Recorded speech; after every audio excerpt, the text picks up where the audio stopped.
What message would you say to anyone who's ever picked up a bat and ball in New Zealand, like yourself at Pillins Point, about this dream of an opportunity tomorrow at Lords?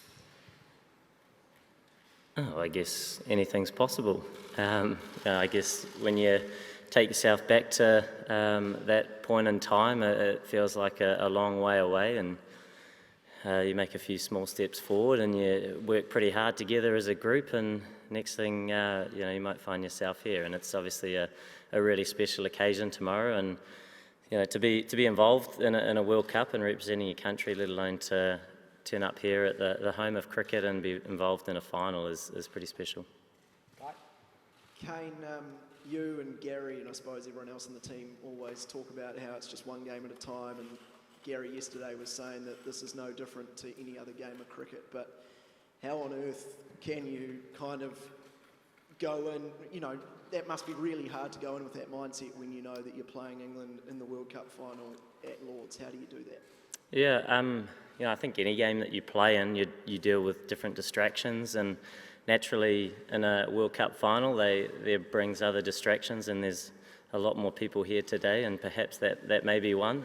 But there's obviously another, bunch of other things where, all different thoughts can go through your mind of potential realities. But certainly where Gary and myself and all the group come from, it's keeping your feet on the ground and looking to play the sort of cricket that you want to play to give yourself the best chance, regardless of whether it's a semi-final, a round-robin game, or fortunate enough now to be in a final. At the end of the day, it is still a cricket match where both teams are looking to go out and implement their plans as best they can to give themselves the best chance. Stand in front. Can you tell us about the importance of first 10 overs? Because if Jason Roy and Bairstow can stay longer, then they are really damaging the opposition. Yeah, those two have been fantastic throughout this whole competition and prior as well. And I think we mentioned that before that there's a whole, there's a number of other parts to perhaps playing in a World Cup final, but there is a huge amount of respect for the match winners that they have within their side, obviously at the top of the order and throughout. But the focus for us is very much about the cricket that we want to play and the performance that we want to put on the board. And if we do that, then I think we've seen throughout this competition that anybody can beat anybody. And then Liam, and then come to you. Kane, do you subscribe to the theory that it's better to have played in a final than not? And apart from the obvious in terms of the result, what do you sort of hope to do differently this time around? Well, there's a whole heap of different things, I suppose. We were in a different part of the world on a different surface against a different opposition, and both sides are very, very different from 4 years ago. So it's kind of hard to compare those times. Whether having had experience in a final or not is a good thing. I think any final you get the opportunity to play in is a really positive thing. But at the same time, as we know in this game, nothing promises. So it does come down to putting a performance on the board that gives us the best opportunity to win. And both sides will be very much looking to do that and trying to treat the game as any other game. But it's a really exciting, special occasion, and I think both teams will be savouring the opportunity to be where we are at the moment. Are you any more relaxed at all this time around? 4 years ago, how did I feel?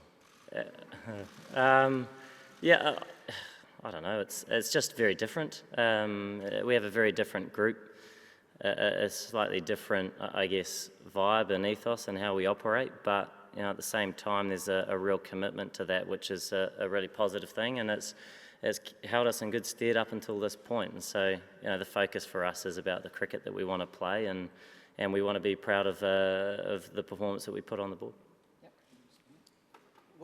Are you a person who loves winning or you hate losing? Which one of you are you? And as a captain, 4 years back, you were just a player. How do you relate to losses, especially in the evenings? Does it take time for you to recover, or you just move on as a captain in the losses?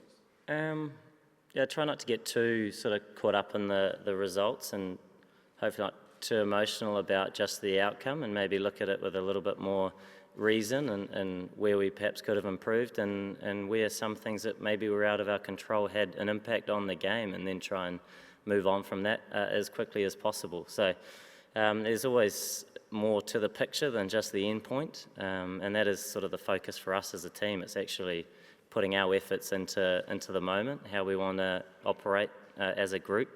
And it may well be very different to other sides and how they operate, which is fine, but we trust in it, and it's important that we do, and we look forward to tomorrow, treating it with a huge amount of respect, because it's not very often you get the opportunity to be out in a World Cup final, but very much focus on what we need to try and achieve.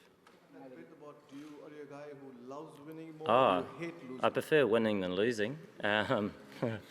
Yeah, I guess that's probably the best way to say it. But there's always any experience that you have is an opportunity to learn, and sometimes tough experiences, being on the wrong side of results, can sometimes slap you in the face and give you a glaring lesson. And if you ignore that, then I don't think that's a positive thing. So treating both of those, the outcomes, with respect, and trying to learn from them to be better as a group and as an individual, I think is the best part. Over here to the left. Hi, Faye Barker, ITV News. I know, as has just been said, you were second in the last final. How would you feel if you are second again tomorrow? We've sort of spoken a little bit about results, and it's not so much about that. It's not willing the perfect performance. You don't have to be perfect, but it is about how we want to operate as a side. And that's been the case throughout this tournament. We've tried to adjust to conditions as best we could, and we've been fairly effective in doing that, and we want to be good at that again come tomorrow, and we want to focus on the tasks that are at hand for us to play our best cricket, and the end point is the end point. Do you feel you're the underdogs, and does that give you more impetus to just go out there and try harder?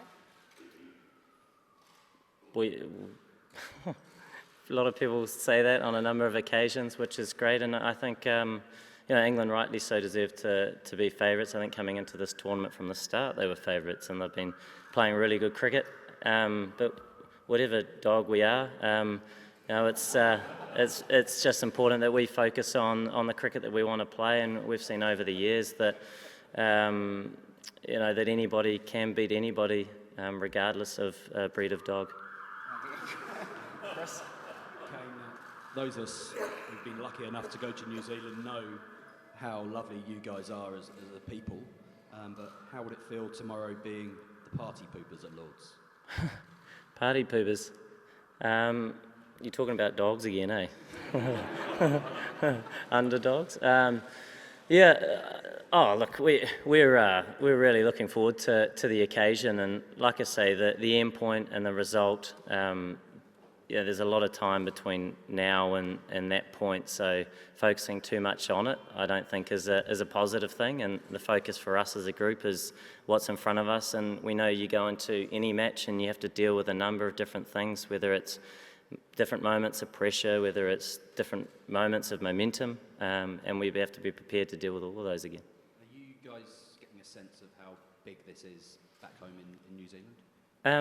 Yeah, I mean, we've seen a lot of support come through, which is awesome. I suppose the last World Cup was at home, and a lot of the attention was sort of there on your doorstep, and we had crowds of Kiwis coming to every game, and obviously we're playing at home, which was really special. And over here we've got a few scattered in amongst the majority of opposition crowds, but that's great as well. And I know we're getting a lot of support from a long way off.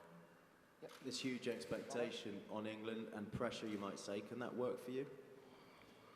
Yeah, don't know really. We just have to turn up tomorrow and we'll have to see what unfolds. Nothing promises in this game. Everybody has different bits of pressure, and how you treat it can be a big part of that. But I would probably have to say that England are focused on the cricket that they want to play, whether they're favourites or not, and we're focused on the cricket that we want to play as well. You feel the pressure's off you, though? Oh, well, we're quite keen on winning as well, so I think there's all different bits of pressure on anybody. whether you're favourites or not.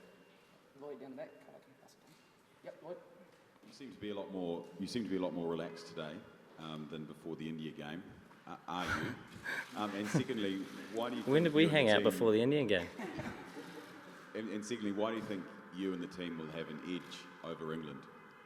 Why do we think you and the team will have an edge over England? Why do we think we have the edge? We don't really think that in particular. We're just focusing on the sort of cricket that we want to play, and hopefully that sort of performance, despite being a final or a semi-final or a must-win or a 5-match series, we still want to be putting out a strong performance that gives ourselves the best chance, whether it's you want to win something more than another day. I don't think that's always helpful, so peeling it back, coming back to the performance or the small moments, mucking in as a group, which is something we've done well throughout this campaign, working together, are all parts of what we need to try and achieve tomorrow. Julian. Kane, sorry. You always seem fairly level-headed, whatever the situation of the game is, whatever the state of the match is. Is that something you had to learn as a player, or has that just always been your approach? I think forever learning. You're just constantly having so many different experiences, and the sport that we play, there's so many uncontrollables that you need to try and deal with, and that is a real challenge at times.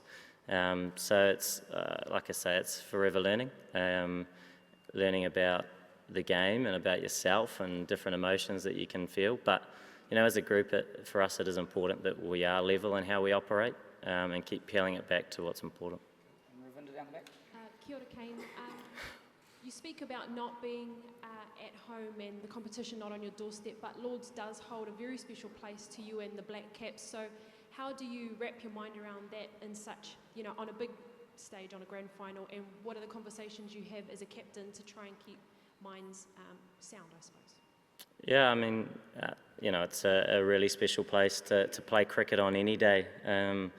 But I guess with the added attention of a World Cup final means it's perhaps a little bit more special than another day, which is great. And the guys are really excited at the prospect tomorrow and going out there and playing the sort of cricket that we want to play. And in terms of conversations with other guys have been having chats on a number of occasions, which is cool. And I can say that they're just really excited at looking forward to going out to tomorrow and taking on what's a really strong England side. Last few, Dave. Kane, Owen Morgan's been quite open about his England team taking inspiration from the way New Zealand played in 2015. Is that a massive compliment, or is it annoying because they've become so good off the back of that? Yeah, if he said that, that's kind or whatever it is, it's great. But I think in the last World Cup, which was perhaps seen as a negative, is I think a real catalyst for the changes that they've made and the force that they are and how they're playing their cricket, certainly in the white ball format. And I think Owen's been a massive part in changing that, and rightly so, they're now ranked number 1 in the world. So they deserve all of those good parts that come with that, and they've been playing really good cricket. And it's always a tough one. You don't tend to just change the way you play. You also need to very much work with the group that you have and try and make adjustments accordingly to get the best out of the personnel that you have at the time, and that's forever changing. But they certainly made some strong changes really quickly, and they've been playing really good white ball cricket for a long time. Just down here, George. We know that England prefer really good batting surfaces. This one looks quite green. Is that encouraging to you guys? Perhaps encouraging to seam bowlers on both sides, but we don't know what the wicket has in store. It's still a bit of time between now and the start of play, and I haven't had a close look at it just yet because we've just arrived, but usually a fairly fair surface here, but I think at the same time one that guys need to adapt quickly to, like any other surface that we've seen in the World Cup. Last couple. Kane, you've just mentioned adapting quickly and assessing conditions seems to be something you guys have done really well through the tournament. Is that down to the sort of variety of conditions you have to face back at home? And how much courage does it take against a powerhouse batting lineup like India or England to go, we're settling for 240? Yeah, it is a challenge. I think turning up, most teams, having played here before, expected perhaps scores to be a lot higher than what we've seen. But the reality of it is that they have been quite tough surfaces, and there's been surfaces that have aged throughout perhaps a match on one day. So trying to make those adjustments are really important. And I think if you're focusing on what you need to try and do as a group in the cricket that you want to play, then making those adjustments, like in the last game, I think both sides looked at the surface, thought it was a really good one. I thought perhaps 300 and something was what was going to be at play, but after sort of 15 overs or so, we're having conversations thinking this is really quite difficult, and 300 looks like a long, long way away. So if we're able to perhaps achieve something a little bit more realistic on that surface, then that gives you every chance to win the matches. And we've done it on a number of occasions, but we're going to have to be good at doing that tomorrow. And surfaces at times have been hard to read, especially with the preempted ideas of what most teams came into the World Cup with, which is very, very high scoring and perhaps tough work for the bowlers. Bowlers have, I think, enjoyed themselves a little bit. Tomorrow is a new challenge, a fresh occasion where we'll need to make those adjustments quickly. Kane, a lot has been made over here of what an England World Cup win would do for English cricket. But what do you think a first World Cup win for New Zealand would do for cricket for you in that country? Yeah, I mean, it'll obviously like to think it would have a really positive impact on the sport in our country, and having played in the previous one and being in the final there, it still had a massive impact in terms of perhaps inspiring kids to get involved in the game, which at the end of the day, when you move past a number of different parts of the professional game, that is kind of why you do it. And hopefully there's a lot of kids out there that have been enjoying the sort of cricket that we've been playing, and appreciate a lot of the hard work that's gone into being here now, but also really excited at watching a final with their team in it. So it would be a really special thing, no doubt. Kane, last World Cup we saw McCullum and Guptill charge the fast bowlers, set the tone right at the start. This World Cup we are seeing Roy and Bairstow do that to a lot of oppositions. They target bowlers. Given the form of your openers, the hot and cold nature of Martin Guptill and the other opener, do you think you're going to target? Will you guys target certain bowlers in the England ranks in the first 10 overs, set the tone, maybe make a statement there? Do you think that is going to be the critical part here? It's impossible to say at this point in time, because we just don't quite know what the surface has in store and what a good total is for the team batting first or the team bowling first. So there's too many unknowns to predict any of those things, but I think the thing we do know is we come here tomorrow. All that's happened before doesn't really matter, and it's all about the performances both teams want to put out on the day.